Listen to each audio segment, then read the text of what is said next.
Welcome, folks, to another episode of the CC Zone. I'm Brankles, and I am joined by Flay and Orion. Guys, welcome back. I'm so excited. We're going to be talking about the CCS lock-in in the upcoming season. How are you guys doing? Pretty good. Yeah, pretty good. Excited to, we saw the lock-in tournament. We had a lot of really good games. So excited to see what everyone turns into their week one matches. And let's just get right to it.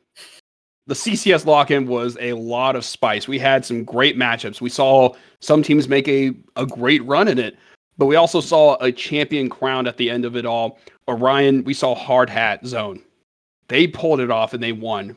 Your thoughts on them and what did they do specifically that stood out to you? Yeah, I mean, personally, Hard Hat was definitely the best performing individual team throughout the entire lock-in. When you're coming into a tournament like this where it's best of one, typically there's not a whole lot of strategy. It's just like if you're the better team, oftentimes you will end up winning those games. And I thought Alternative and Llama definitely were two very strong powerhouses individually throughout those games, and was the result in winning the entirety of the lock-in. And Flay, hey, you guys put together a pretty good tournament. What was your thoughts when you saw that it played out in that way and some tournament favorites went down early? Yeah, obviously it was basically hit all the major points we wanted to see. We were able to test our production, which was great. We were able to kind of get a view for our viewership, kind of overall interest. Teams were able to get a test run that had a pretty low barrier of issues, and the fact that if they screwed up, it's okay. It's only a preseason tourney. And most importantly, we got the upsets, and as well as the kind of runs we wanted. We got the Zeo Blue Miracle run all the way from playing.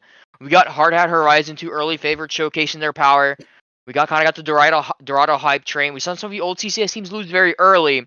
So all that kind of spells for a much more competitive split this year. So we're very excited, and we think after getting feedback from the teams and also seeing ourselves, overall it was a pretty big success.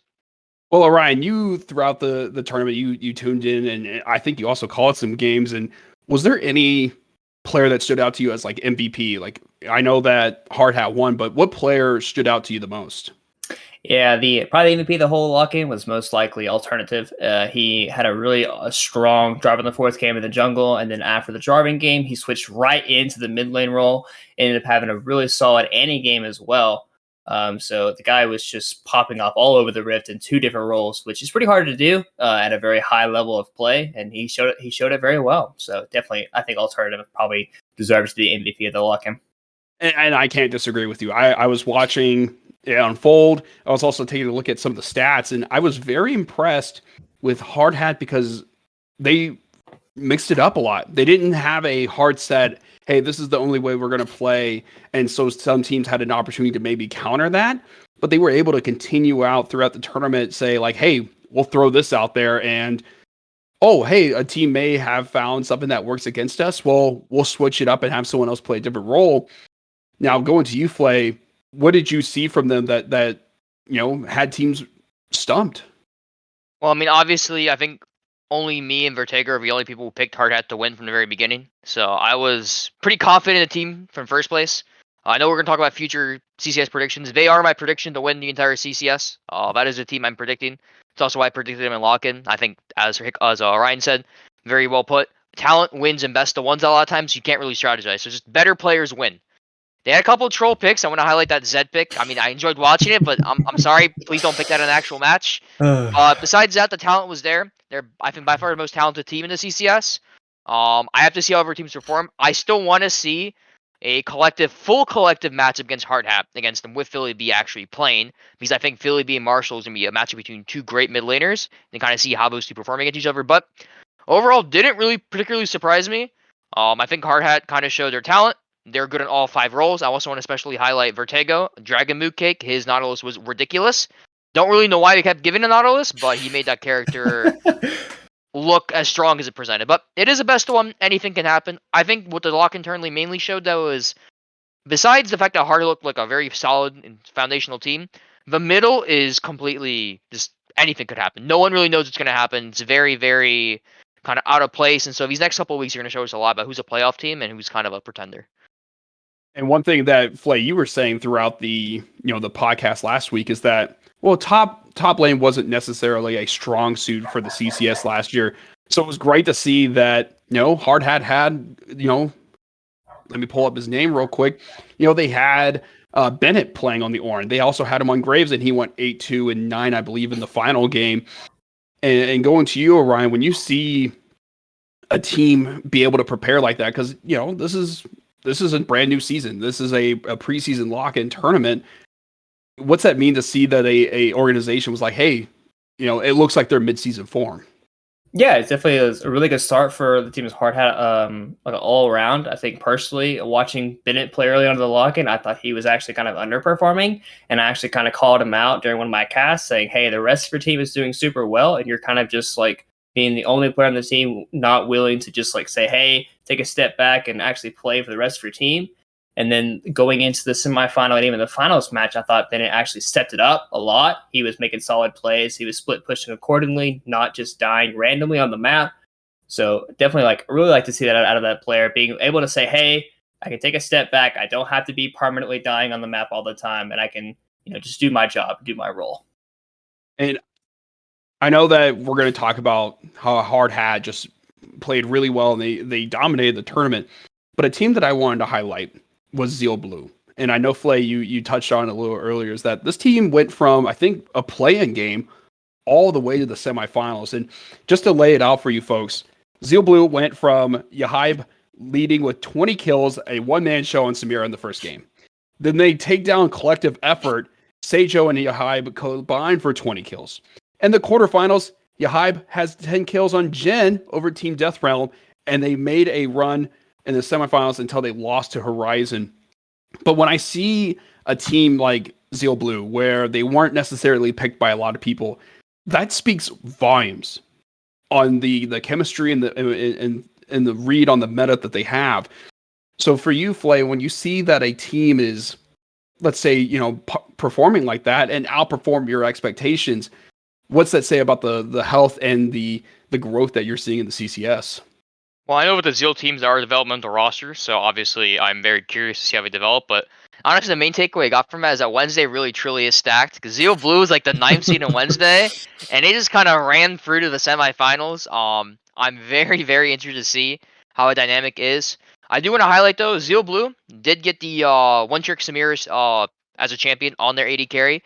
Yes, Samir is not particularly the most meta champion right now, 100%, but he's a pretty snowbally champion regardless. And if you give a one trick, very snowbally character, a couple games in a row, and you don't prepare for that, maybe because you're underestimated, maybe because you just didn't really respect it, whatever reason may be, they're gonna get a couple wins. I mean, it's best of ones, right? Momentum carries away, and we saw them kind of go all the way to semifinals. And then when we got to semifinals, all due respect, great story. They got stomped. I'm just gonna be clear. They got completely destroyed. I don't know if it was a momentum raise, but I think it's kind of the equivalent. You see those like March Madness teams come from like the round of 64 and like rise up to the Elite Eight, a miraculous run, and then they meet against like a powerhouse and they just get like beat by 20 or 30, and the Cinderella story ends.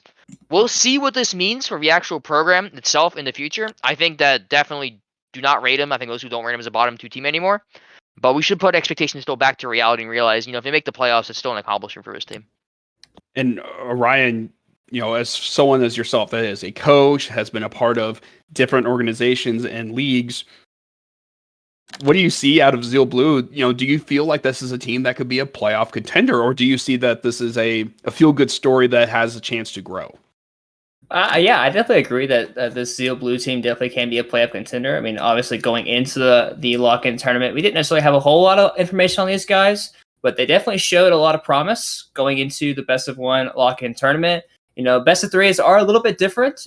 You do have to win, two solid games. You can't just get your one Samira one trick champion and win the best of one because of a lack in pick and ban. But let's see. Like, I'm kind of interested to see how teams actually treat Zeal Blue going forward, and say, hey, let's start banning out the Samira, and say, hey, let's see what else you can play, because picking ban a lot of times, especially in best of three, is super important. And going forward, I think Zeal Blue can definitely get challenged in a lot of their champion pools. But I'm excited to say, I definitely think they can continue to be a very, very strong team. But I want to see if they're able to actually keep their champion pool up and be at a very high level. And speaking of, when it comes to champion pools and we're seeing the depth that some of these players have, I was very impressed throughout this tournament that we saw, people were able to counter the first strike Corki. Throughout preseason, Orion, we were always talking about how, wow, Corki's going to be a really tough pick. Oh, it's going to be a dominating, champ to deal with. But they picked the Zed and was able to flip that on its head and take him out. Do you think that the meta is starting to change a little bit more, or are we seeing that there's more, possibilities of being able to counter the Corki? I think the Corki meta is probably still very strong. I think champions that just have like very long range and very like able to sustain a lot of these fights. I also just think alternative just knew that he was probably just the better player in the matchup, and he said, "Hey, I can just pick the Zed and just style on him," which definitely looked like the case in those types of games. But overall, I still think Corki's a very strong champion. I think the package nerf does hurt him a little bit, but still, his rockets still do tons of damage with most of his builds. So, I mean, I'm excited to see if teams are actually looking to pick more of these power picks. Obviously, best of ones can be very much for comfort. You want to just pick what you're best at, but going into best of threes, you can't always get comfort. So, a lot of times you have to like widen your champion pool a little bit. I definitely think Corki could be a champion that a lot of mid laners can start picking up. And for you, Flay, you and Silver, and Densoft and some of the other management people, what was it like being able to sit back and see, this amount of talent and teams in your guys' league competing in a tournament, going back to, when we only had 9 last year? Yeah, I mean, obviously we came from a pretty big place from last split. Last split we were kind of, to be blunt, struggling to get the 10 teams necessary to start the split. And, we got, I think, like 14, 15 applications, which I mean is fine for a newer league, but makes sense, right? We didn't really have a big prize pool. There was no entry fee. We're really just a test split. We were advertising like this is a test. It's hard for teams to take a roster into a league. It's like, hey, this is literally a test split. Anything can really happen. And obviously, we kind of blew our expectations out of water for most teams. We had, obviously, like I said before, 36 applications. So obviously, seeing this come together, and I know that me, Denself, and Silver, we sat in staff help and joined general voice and we watched the games, and there was a lot of activity. People actually came into the Discord and actually streamed the other matches. So I was able to watch like the Horizon game against Grinchy Goons, for example, or the DNX versus Horizon game as well. People were literally Discord streaming their games. So it was very nice and exciting to see the community get together and also kind of care about the league as well, and also treat this like, which was advertised as a for fun tourney, pretty seriously. People definitely cared about it. I mean, obviously there was the prize pool, obviously there was bragging rights, but people did use this as the opportunity to test out the competition from the other conference as well as a testing ground for themselves. Well, outside of Hard Hat and Zeal Blue and also Horizon, who stood out to you as a team, Flay, that perked your guys' interest in seeing where they go into the season? We're looking at all these teams. The one that kind of like I'm very curious about that doesn't really talked about is DNX. I actually thought they were pretty good. They were obviously our first dream match against Sensei Squad. They showed a lot of ability. They did lose to Horizon, but I think Horizon kind of proved themselves as probably the dominant Thursday team. And on paper, talent-wise, they probably are the best team on Thursday.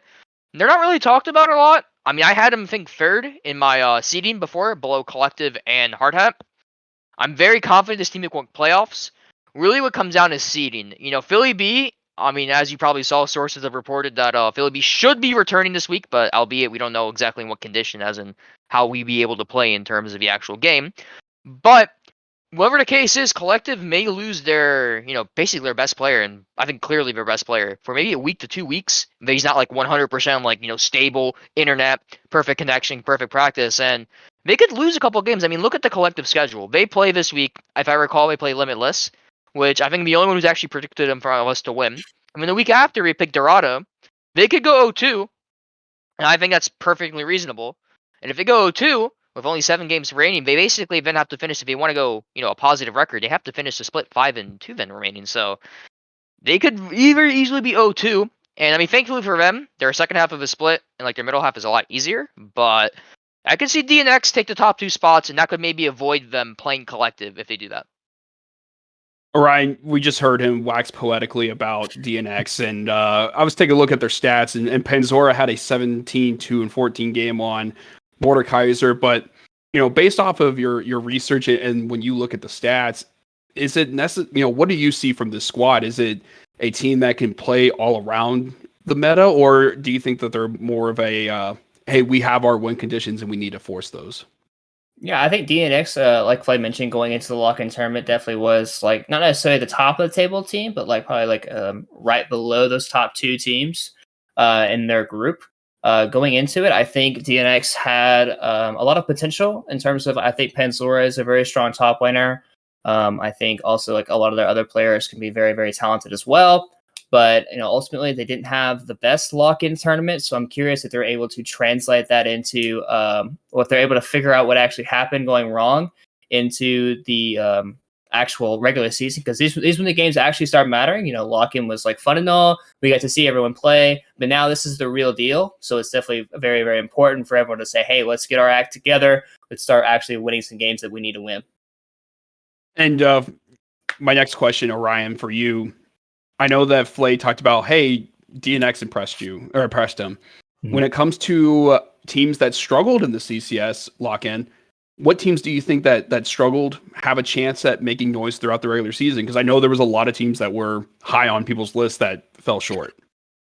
Yeah, I think one team that probably comes to mind, obviously, Collective Floyd mentioned how Collective was one of his higher ranked teams because they won last split. They didn't have their mid Philly B, so they ended up getting put out in their very first round. But then another team I also kind of want to mention is Goldfish Gaming. Goldfish Gaming was one of the teams in the higher part of the bracket that, while the harder part of the bracket was definitely the top side of it, I definitely think Goldfish Gaming probably should have done a lot better in their overall like lock-in game. I think overall they just didn't play at the level they probably should be playing at, and hopefully going into the regular season, Goldfish will be able to step it up. But I would say in terms of like being a higher seeded team, they definitely did perform not as admirably as they should have. Well, I'm also looking at the chat and Orion and Elsa the Queen is saying that the rest of collective effort are washed. I don't necessarily believe that, but we can disagree with him. His predictions are right on par with Hiccup and Flay's. Really bad. Now, moving on to our next point. We are coming up on the regular season, and there is a lot of excitement in the air. You have obviously Hard Hat. You have Philly B potentially coming back for week 1. Out of all of the excitement, the changes, Orion, at the end of the day, who do you think is going to take it all at the end? And I know this is early, and I know that you famously say, "Hey, after week 3, I'll have all my picks 100%, no misses." But out of everyone that you've seen from the CCS lock-in, from your stats research, who do you got at the end?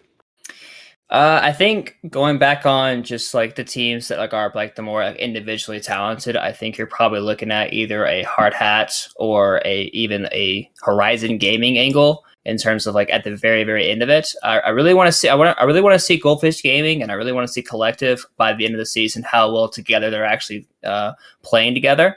But I think those 4 teams definitely have a really solid run. I know Flay mentioned how his pick team to win is probably going to be being Hard Hat. I think so. I'm going to go the opposite way, and I'm actually going to say my team to win is actually going to be Horizon Gaming. All right, Horizon Gaming from Orion. Flay, for you, who are you picking? I mean, I actually used my lock-in tourney as a way to actually kind of predict who I thought was the best team. So I just did it by that. And obviously that means that I am going to pick Hard Hat Gaming.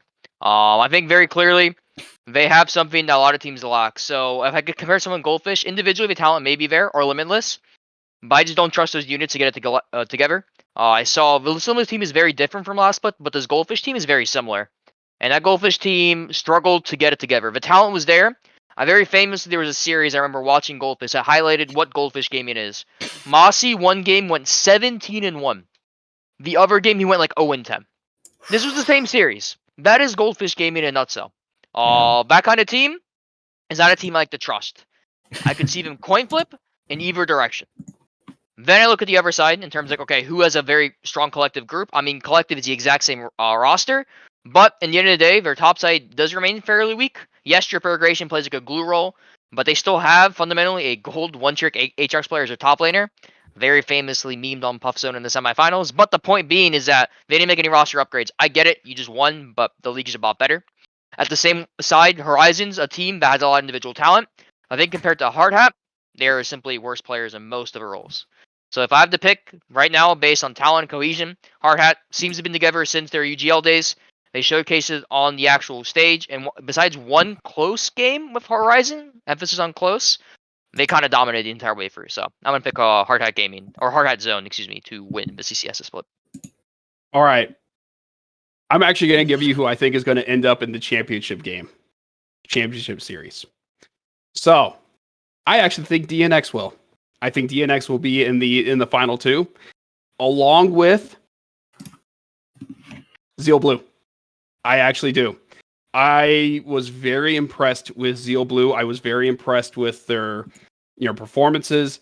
But also, I just got that feeling whenever you're in a tournament setting and you can go on a roll like that, I think that bodes well for you. And I'm very excited. I know people are going to say, well, hey, Hard Hat just won the CCS lock-in. By all means, they should be the tournament favorites, and they probably are going to be. But there's something to be said when when it's all on the table, chips pushed in.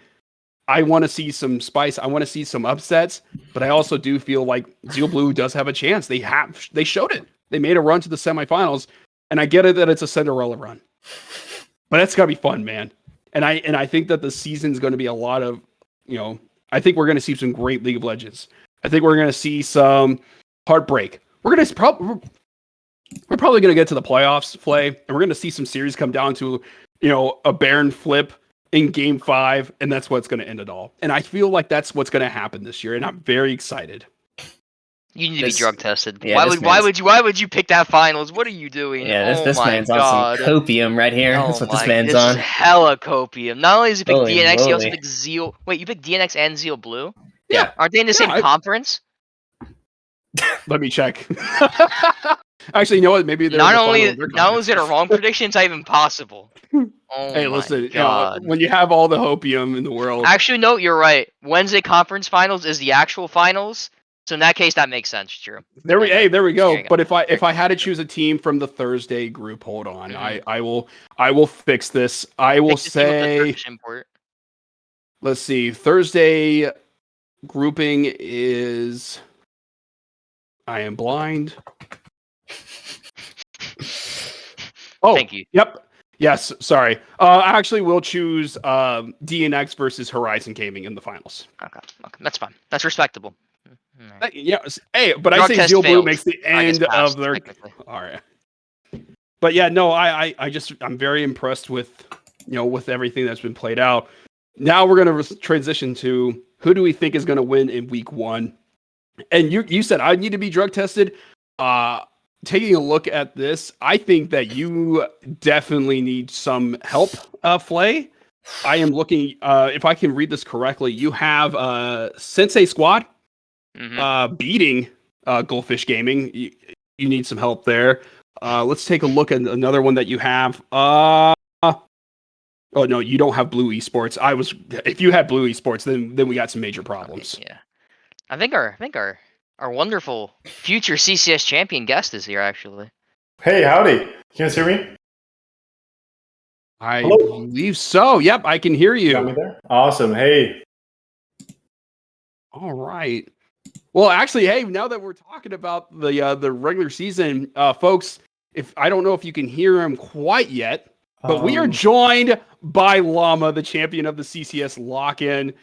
Llama, thank you so much for joining us. How are you doing? Hey, doing well. Yeah, thanks for having me on, y'all. Yeah, great to see you. I'm just figuring this all out, but yeah, I appreciate you having me on. Hey, listen, you're a champion of the lock-in. I know it's a preseason tournament, and Flay doesn't put a lot of stock into it unless it's due to his predictions. But how did it feel for you guys to win it all? And what was it like to know that, hey, you guys came into this league and won? Yeah, awesome. Yeah, I mean, it's been great. Hard Hat Zone as a crew, we've been playing together just over a year, kind of together, in a couple of leagues with UJL, as well as with Titan Esports. And so, like, that was kind of, I've been playing the game for a long time, but haven't played, haven't even known about these smaller leagues. So when we heard about CCS, we had a huge conversation on, all right, which of these leagues do we want to join? Which is going to be the most competitive? What are we going to have a great time with? And I think CCS was definitely an awesome choice for us. Coming into that tournament, I don't think we had any hopes to come in and, sweep the whole thing. But, as a team, I think we were definitely, on our game both days and playing with a few different rosters. And I think we had like 7 different players playing with us over the couple of days. And we were kind of able to make it happen, I think. So feels great to come into a new league and feel like we really have proved ourselves, at least coming in as a new team. And proven some of those predictions wrong. I guess Flay still had us there, coming in up top. But it feels great that our own Dragon Mooncake was right there, number 2. So, hey, someone in the chat is asking you, Llama, are you Canadian? I don't know. That's actually really funny. I'm a dual citizen. I live in the States right now, but I do have dual citizenship. So my dad's family's all from Canada. So I wonder if some of that's coming out. Hey, I'm your neighbor to the west. I'm from Alaska, so I know that. Living Yeah, up there, I'm over here in Washington State, so. oh, there we go. But Llama, you guys, like I said, you guys won, and you guys got to show off, some of these really awesome picks for you guys. Out of everyone that you faced, which team gave you guys the hardest time? Was it in the finals? Was it semifinals, or was it before? Yeah, well, so I wasn't there for any of those play-ins day one. I had alternative showing up in the jungle, and then actually the BBB mid laner, mid only, who joined day before. So sounds like they didn't have too much. I don't want to hate on any of these teams. Sounds like they weren't too much of a challenge there, but I felt like going into semis, I had to prove my own Jarvan the Fourth there in the jungle. Alternative played it all day before, so I felt like, all right, I had to prove myself on the champ as well. But I think semis was definitely a tight one. Man, the competition just got harder and harder, though. I think even game one, game two, we couldn't quite, in finals especially, we couldn't quite muscle our way through those wins as much as we were able to before. So definitely had some challenges. I think those last teams we were playing against. I think it was Reggie there in semifinals, a guy that we've played. I believe we played with him in Titan. So he's a great jungler that I've had great experiences playing against, and we always go kind of blow for blow. So, he's one player for sure that I think always gives me a hard time in the jungle. Llama, I'm going to go to a guy that I value highly on his knowledge in terms of picks and whatnot. Ryan, do you have any questions for Llama about their picks and the way they played? Yeah, I was actually going to ask. I mean, obviously we don't have an alternative here, but we had an alternative playing day one, like in the jungle role, and then we had him switch into the mid lane role. So, do you feel like the alternative picks, like especially towards the later part of the tournament, were just like trying to style on a lot of the other mid laners? Because we had the Zed into Corki matchup, which Zed isn't typically picked, as a very commonly picked in the hardly meta. So. Is that like hey, I want to style on this kid, or is this like, hey, this is a really good pick in a Corki? Like, what was that draft talk about? Yes, is your thinking particularly that's game two of finals? Yeah, is that what you're referring to there, Orion? Yeah. So man, I don't want to give too much away the draft secrets there. Maybe we'll pull that matchup out again. But I definitely think as you saw, we're kind of saving, depending if we're playing from blue or red, we're saving mid pick for kind of that 4-5. R5 we're typically holding for a mid counter.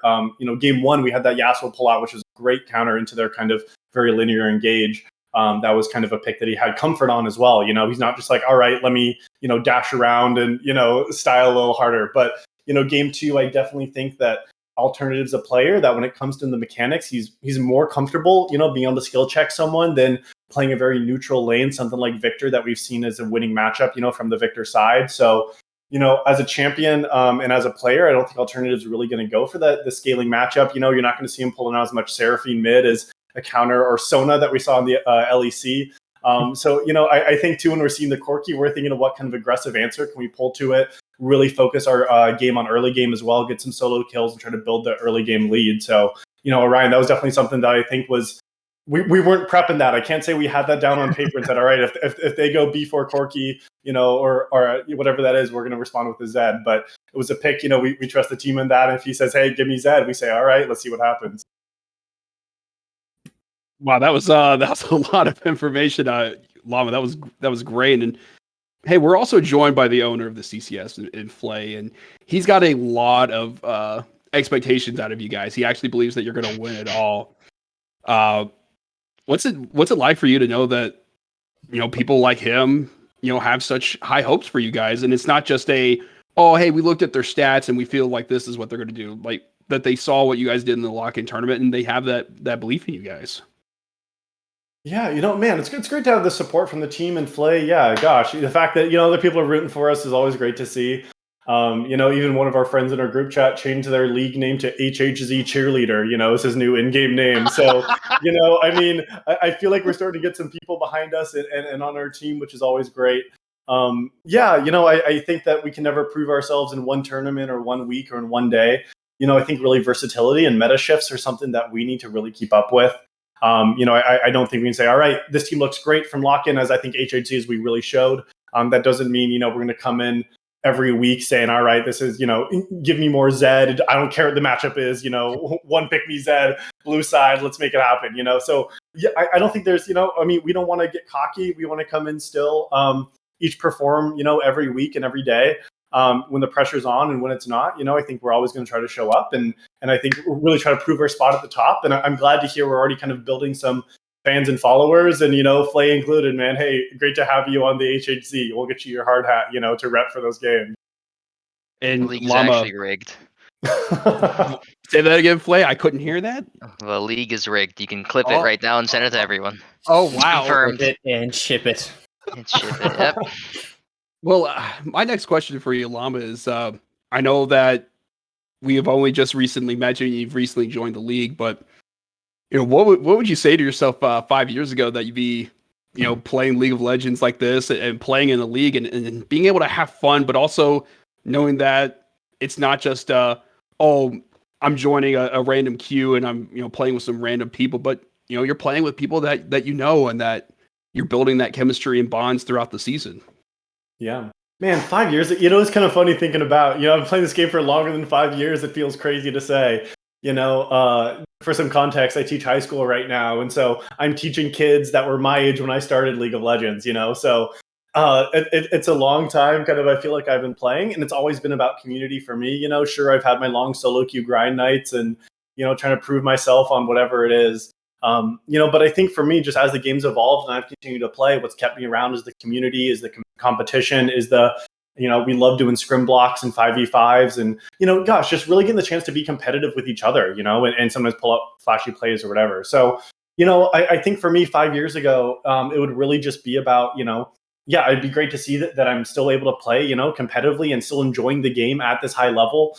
As someone that, has been playing the game, I feel like we like to joke about having grandpa hands now, it's me and some of my friends as, we're pushing later 20s, but, so I think to say, hey, I can still kind of enjoy the game at a macro sense, can still compete on the micro, that's always great to see. And yeah, I think, I was just chatting with my friends, like this tournament, that's the first cash prize that our team has won or that I've personally won through a tournament, and so to say, all right, well, let me break that down as an hourly rate over the last 5 years, how many hours I put this game versus my cut of that prize pool, hey, it's I shouldn't be quitting my full-time job yet.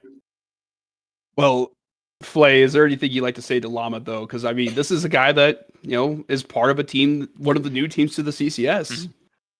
I guess more so, obviously, when Harder applied and kind of the reputation. I know you guys are UGL, pretty strong UGL performance. I know UGL isn't really going on, at least as it was before per se. It's more like a community league now, to be exact. But obviously, seeing these new talent, specifically the team's reputation. Hearing you guys have played for a year is great because we always like to bring pretty similar teams back and kind of bring the reputation. And really, the number one thing we always try to do in CCS is kind of expand and kind of promote the organizations that are loyal to us and actually perform well and kind of bring the community together.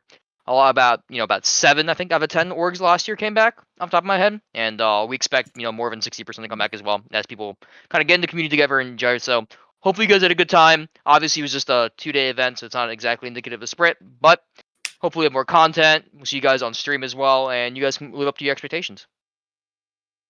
Appreciate it.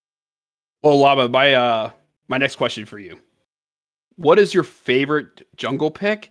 And based off your answer, we're gonna get a reaction from Orion because Orion is well versed in League of Legends. So I want to know who's your favorite jungle pick, and then I want to see his reaction to this. Oh man, favorite. Like is that I gotta say right now the favorite pick is Viego that I pulled out both games there in finals. The champ on release I just loved playing. I was such a Lee Sin player for back in the day that got me out of gold back 5-6 years ago. So have a champion like that has the skill expression. That I can really, use the Giga Brain, put it to use on knowing every champion with those transforms on the Viego ult. That just has been such a fun champion for me to play. It was my most played last year in solo queue, and I'm still really liking pulling it out. And when I get to play it 2 games in finals, they say, that round 1, hey, let's pick the Viego again. How do you feel about that, Orion? Right? Yeah, Viego's just a very strong champion, very skill expressive. Like he mentioned, the ability to use like about 20 abilities in one game or even just one fight is very definitely unlike any other champion League has had. So yeah, I definitely agree. Viego, very fun champ, very, very well diversed. I do want to talk about a little bit of your guys' team strategy. A lot of your compositions going into this lock-in were just very like aggressive, early minded focus. Is this like a type of style you want to keep implementing as the season goes on, or do you want to try to find more diverse strategies and go into the more typical meta picks like the long range scaling champions that have been so good at a higher level of play? Yeah, I think we always are trying to push ourselves as a team. If there's a comfort style we feel like we can win on, it's always a good one to say, okay, this is kind of the bread and butter. That kind of early aggressive single target lockdown is stuff that we really like playing. I think as the season goes on, even thinking about our career over the last year, we've tried a lot of stuff. Back, I think it was pretty early on in even Axiom Arc and slightly before, I played a lot of Nocturne Jungle and was a lot of like all right, turn the lights off and, cause chaos on the Rift, So I think we've kind of shifted away a little bit from some of that. But I think we're always looking for what's kind of the next style, how else can we play? Can we play more of a 4-1 kind of comp? Or, I know Dragon Mooncake is always advocating to play something like Nami or Sona, and I feel like Alternative is always the guy to say, no, go on tank engage. You're always tank engage. And so, it's like we're still experimenting. I don't think we want to have, one track mind when it comes to how we want to play the game and how we want to win. But I think that diversifying is something we're always looking to do. I know this is going to hurt Orion, and people are asking in the chat, Llama, but your thoughts on Taric Jungle? Taric Jungle? Is that a deep cut on me, or is that something that's been talking about? Because, man, I got a history of Taric Jungle here. So the history of Taric Jungle is ingrained in CCS since the beginning. Famously, last year I went 1-0 in a ranked match as Taric Jungle, and I haven't played it ever since. So I keep it at 100% win rate. Your thoughts that if Taric Jungle was pulled out in a match, do you have any fears of it, or how do you attack that? Now that you mention it, I'm going to convince Hard Hat Zone to play it in scrims, and maybe we'll try to get it on the CCS stage because, like, not even lying, Taric was one of my favorite supports after that he got reworked. It was early on, I think last season, season 11, that I actually played probably 20 games of Taric Jungle, like in high plat, and like I was having great success on it. I would do some level cheese bot like E-flash plays, was doing all this stuff on Taric, and I think the team, it was like, all right, hey guys, we came into Clash weekend and said, give me Taric Jungle, first pick it, it's really good. And I got absolutely clapped in the jungle matchup. And so I was like, oh, wait a minute, maybe this isn't as good as I thought it was. And since then, I haven't gone back to it. So it's been a couple years, but hey, I'm going to work that back into the playbook. There's maybe maybe still something there. Would that hurt you, Orion, if you saw the Taric Jungle? Because you're a coach. Yeah. Like, how would you feel if one of your players asked if they could play Taric Jungle? Well, with the whole revolving meta right now with support tops, the roaming top laners where you just take Smite and you just basically play a 5v4 on the map, I feel like, Taric is one of those champions. Like, doesn't necessarily need a whole lot of levels. He just needs to hit level 6. And then his actual clear speed isn't the worst, with the ability to reset your auto attacks, getting an extra attack speed with your abilities as well. So it's actually not that bad. But Taric doesn't have any actual ganking pressure unless you commit flash. So you're basically just trying to farm, and then oftentimes you're like the later the game goes on, you slowly start being less and less useful. But I mean, I wouldn't be surprised. Let's say if Hard Hat was feeling themselves one week and they were playing against an opponent, they probably know, because it's a best of 3, right? So even if you lose game 1, you can say, okay, let's be a little more serious. Let's win game 2 and game 3. So I wouldn't be surprised if they pull it out one game. Play in the distance, you can hear, not only the wind, but you can hear Hiccup groaning. If anyone locks in Taric Jungle, he will. I don't know what exactly. Believe me, it's not just Hiccup. Oh, you yourself? No, I would love to see that, just because to me, it's all about also what can you do to throw someone off. Llama, my next question for you is, when you play. Is there a champ that in prior seasons, not now because I don't want you to give away your secrets, but is there a champ back in the day that always gave you gave you a hard time? For me, I personally always ban out Shaco. I haven't faced Shaco in a ranked match probably about 5 years. So, is there any that surprises you, or that you just don't like facing at all? Well, there used to be a joke with my group in BBB that whenever I would play Kazakhs, I would just get less XP than the enemy Kazakhs. Because I always felt, for whatever reason, whenever I played the champ, I would always get super behind on it. And then whenever like I would face it in solo queue, it would just be like a 1v9 menace, It was one of those champs that I just felt like no matter what I did, what I evolved, it's one of those champs I just like didn't really figure out ever.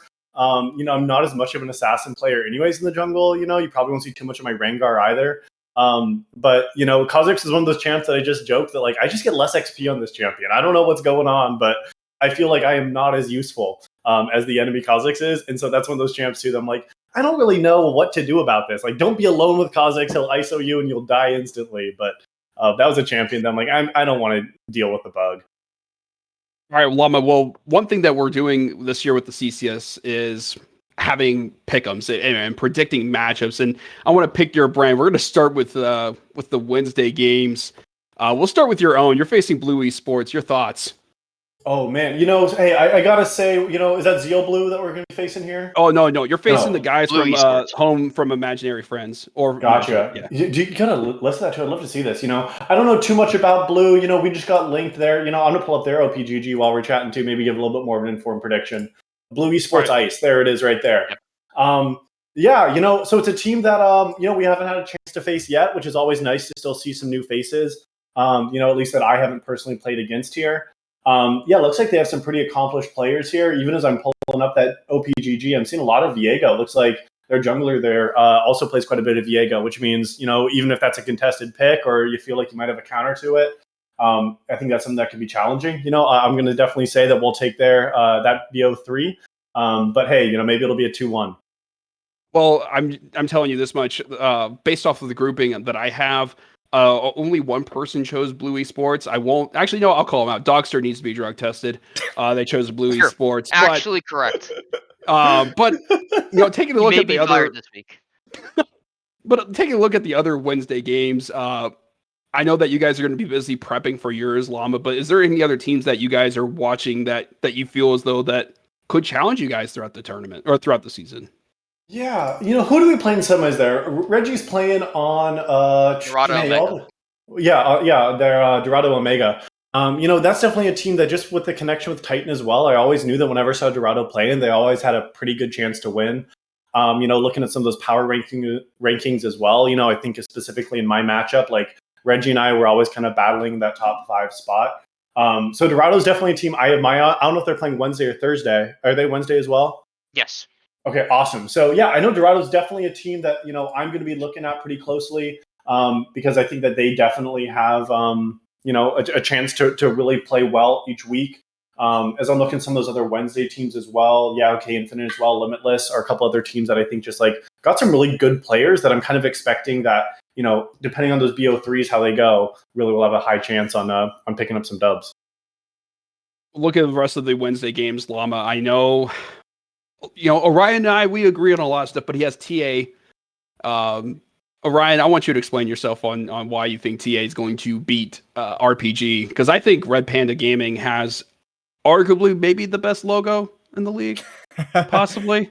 While RPG does have a pretty good logo, I don't actually base teams off logos. I base teams off of like what I think are actually going to win the game through the individual talent. And I think TA actually has a pretty solid team. I don't think they're like any team that's probably like a super deep run going into, but I definitely think they have a pretty good shot of pulling out a win here. I definitely think it does depend on who they actually end up playing. They have like 5 starters and 5 subs, and I think they do have some subs in their teams that could definitely bring like a pretty good spot. Make that team a lot better than they probably are already because they have Ek on their subs, EQQ, and they also have Dallas on their subs. So he's a pretty strong AD carry. So I think if those guys actually end up playing, and which I feel like they probably should, I think TA definitely takes this one over RPG because I thought RPG was definitely pretty lackluster going into the lock-in tournament. All right, Flay, defend yourself.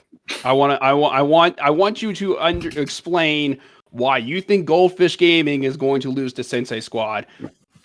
I don't use the excuse of, well, I'm the owner. I can hide behind powers and whatnot. I want to hear it.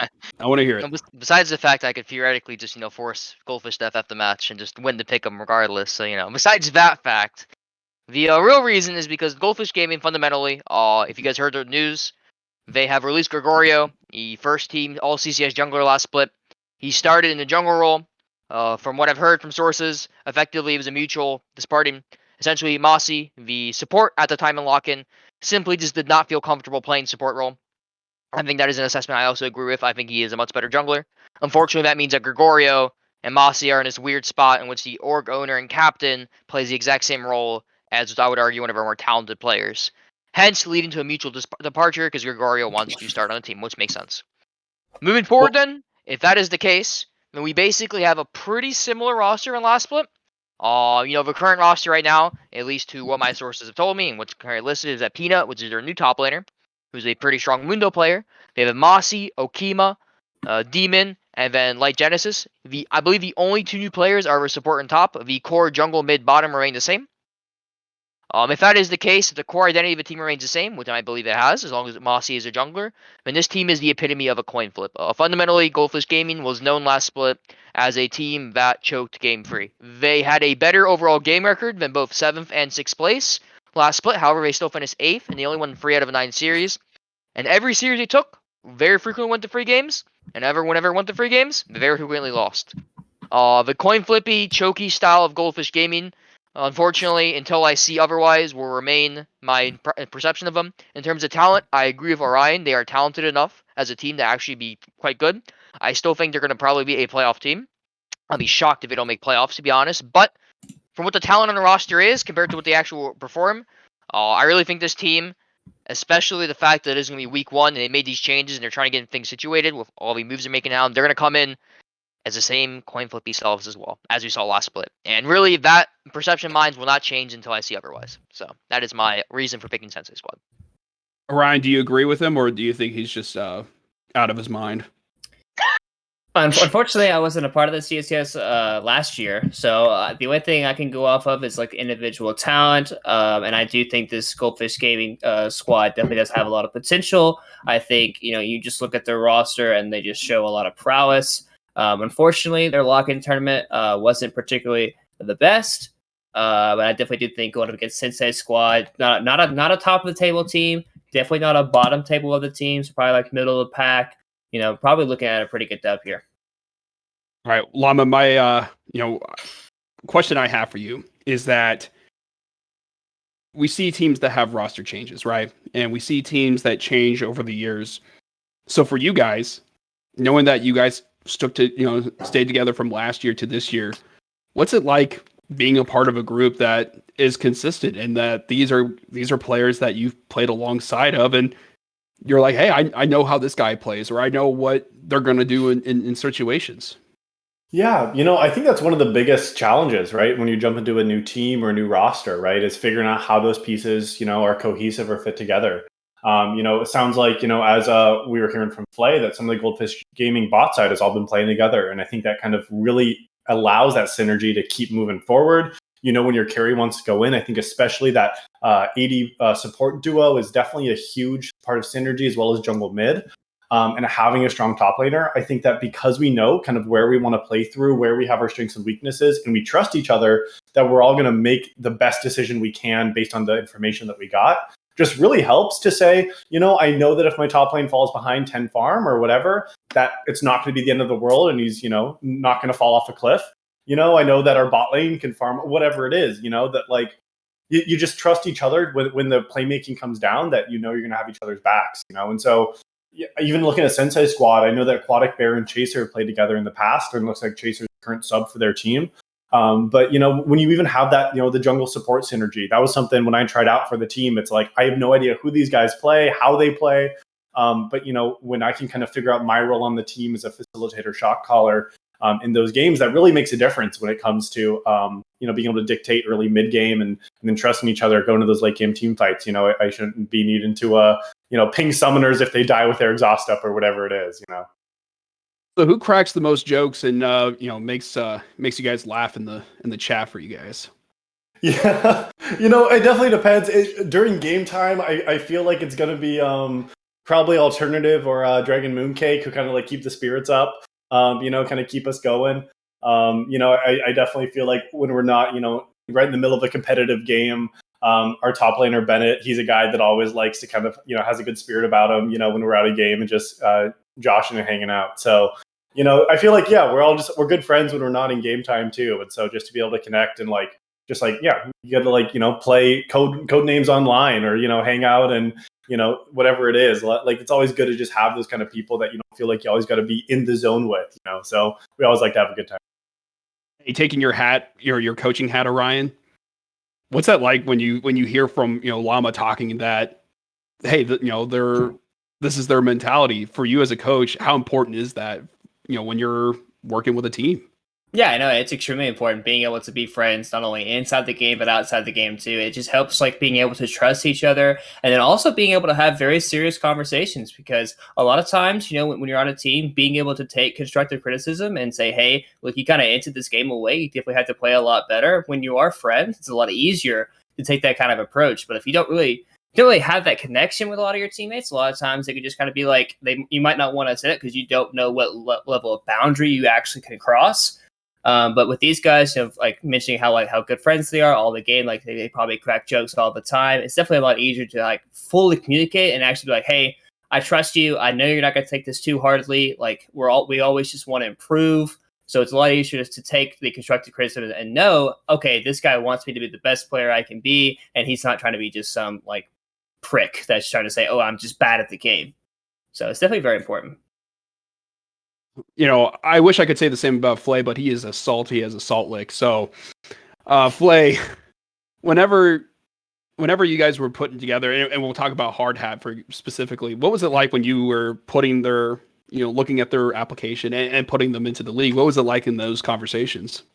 Yeah, obviously our kind of roster staff is really myself, Denself, our roster admin, and Notek, which is our roster staff person. It's only 3 people right now, so it's pretty small. We're hopefully expanding soon. It's kind of our goal to get more people, so it'll be a lot easier applications. So we got a lot of applications early, so especially for round 1, there was a lot of late nights going for applications. But I remember the hard hat application. We talked to some of our other kind of people around the scene. We always kind of ask questions. Why we kind of ask, hey, what leagues have you played in? Where have you come from? Because we do actually reach out to those TOs and other players. So we do actually reach out. It's almost like an indirect reference. So obviously, hopefully, people are not lying when they say that. But I know for Hard Hat they're not because I keep up with Unified very frequently. I've seen him from last split. It's kind of when I kind of reach out to them. But we reach out to some of our former opponents. The general consensus was very strong team. Watch out for a mid laner. Definitely competitive, and I think it's kind of shown already in the CCS. It doesn't seem like a team that's ever won, from my understanding. It seems like, as Llama said, this is their first prize winnings, unless they've won a free rig, for example. But from what we've seen, usually a top end team, usually a semifinals berth team. So very excited to have them, and they've already kind of proven their worth already in the scene. And can't wait to see what they do in the regular CCS Wednesday split. Llama, one thing that I definitely have seen from you is, a lot of your answers, you're very respectful of other people. You're complimentary, and I love that. And so for you, for someone that, like you said, you work at a school, what's it like knowing that you go from that setting and you put on a headset and you're hanging out with friends and you're playing a game that you love, and it's not just oh, this is a chore or a bore, but it honestly sounds like you're really enjoying the game and that you are having so much fun playing alongside your friends. Yeah, absolutely. I feel like if you're not having fun, what's the point of doing it? Gosh, with the amount of time we got and, now, we're having that career and doing a bunch of my side hustles too. It's like, what's the point of doing something if I'm not going to enjoy doing it? So, I've always tried to keep that in with League. And, and like I mentioned, there are times when, everyone gets frustrated at solo queue. But, I told some of my students, I said, I mentioned that I play League of Legends. And one of my kids asked me, so do you have any holes in your wall? Was kind of his immediate question because, I think solo queue can get the best of you, but I gotta say I don't have any holes in my wall, or my desk is still nice. I think even when I get frustrated, it's just about self improvement. But it's always it's keeping up mental. I'm much so much of a communicator. I like being able to see the game in different ways beyond being a player. I like doing casting and coaching and supporting those kind of things too.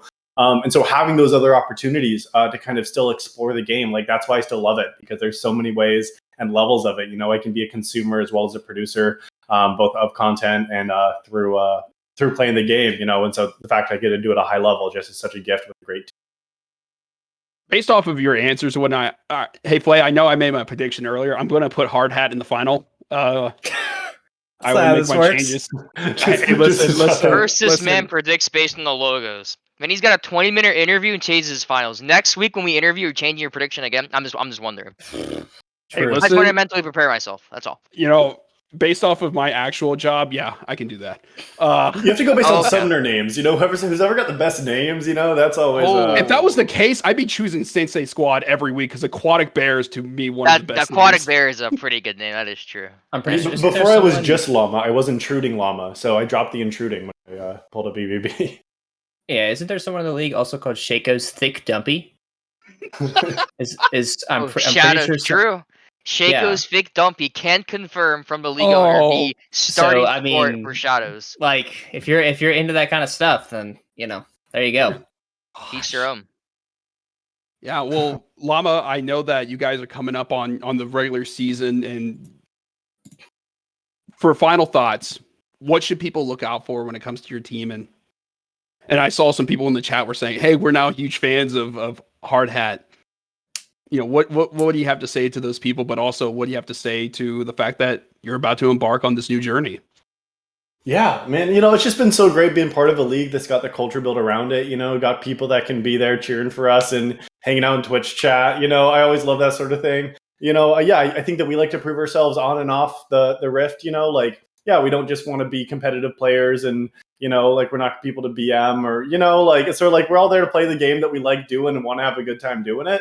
And if we catch dubs along the way, that's the best part of it. But I think really, I'm really excited for the support, really excited to jump in to these Wednesday matchups every week now and just get a chance to keep playing competitively those best of threes. I'm looking forward to a lot of these guys that I've played with before, whether it's on that Wednesday schedule too, Guster Posey, a guy that I've played against in Titan a bunch. I think Reggie as well is on those Wednesday schedules. So some great guys I'm looking forward to seeing back from the jungle matchup. I think, keep an eye out there. And I'm just really looking forward to meeting all these teams on the Rift and having all this support here from everyone else watching. Gift. All right. Final thoughts from you, Orion? Yeah, I was actually going to ask, you seem like a guy that's like Brankles mentioned, it's very respectful. You speak pretty highly of other people. Have you or any of your teammates actually embarked into the trash talk in the Discord, or are you guys trying to just stay away from that kind of things and just focus in on your own game? I got to say, I am a part of the Trash Talk Discord server. I clicked the little thing to be a part of that. Mm-hmm. I haven't gone too much in the weeds with it, though. I feel like I'd be more likely to trash talk my own team, just kind of, out of a joking way. I feel like I don't know some of these guys to be like, yo, jungle gap, at the end of the game. I feel like that's not going to be as much my MO. I think I'd be like, man, look at that top lane diff, about my own team, if they lose top, whatever it is. Sure. So I feel like I'm more likely to go down that road. Sure. Yeah. Blade, what about you? You got any final thoughts? Really only got one question for you. Obviously, speak very highly of our people. Like Ryan said, you have a lot of confidence. And this is something we did ask in your kind of opening article of the Hard Hat season preview. You guys mentioned your MVP candidate being Marshall. I think he's already kind of proven it. For you yourself, when you've played in these leagues, where do you generally rank yourself compared to the other junglers? Do you think you have the talent to be like a top 3 jungle in the CCS? Is that something that you were confident enough to say? If we're talking about pure micro mechanical skill, I would put myself probably top 5. I don't think, when it comes to micro, that's really, why I play the game at the highest level. I'm much more of a macro shot caller decision maker when it comes to the end game, which I think as a jungler, that is really that's what sets you apart from other people in the middle of the road. If you got mechanics, you can pull out Kiana, great. But if you don't know what you're doing after 15 minutes, that it kind of falls apart. So, hey, I think myself, I'd definitely be top 3 if it comes to the macro and really what it means to be a great jungler. That might not, come across on stage. And I think Dragon Mooncake gets some of that credit, when he's making those great roams topside that I'm calling for 3 minutes before. But I think that's how a team all works together. It's a lot of the behind the scenes stuff that I think I really excel in. Yeah. Well, Llama, thank you so much for joining us. We're coming up at the end of it all. Guys, always, try to tune in because this is a lot of fun. Love also being able to interview you guys. For players that are in the chat or if you're in the Discord server, if you ever feel like, hey, I want an opportunity to get on the CC zone and talk, feel free to reach out to me. I'm Brankles. Down below me is Orion. To the, let's see, I want to say to the right, I think a right to me is Llama. Here, I'll find out here soon because of the delay that's happening. Nope, it's this way. Llama's this way. And to the bottom right corner is I think that's the saltiest owner in League of Legends. True. Actually, The reason this league sucks. Oh, there we go. There it is. But, Yep. but folks, thank you so much for tuning in. Thank you, and shout out to our production crew, Hiccup by himself. But thank you guys so much for joining us. Orion, thank you. Flay, thank you. And Llama, I really appreciate you answering our questions. And folks, thank you so much for tuning in. And we'll catch you next time.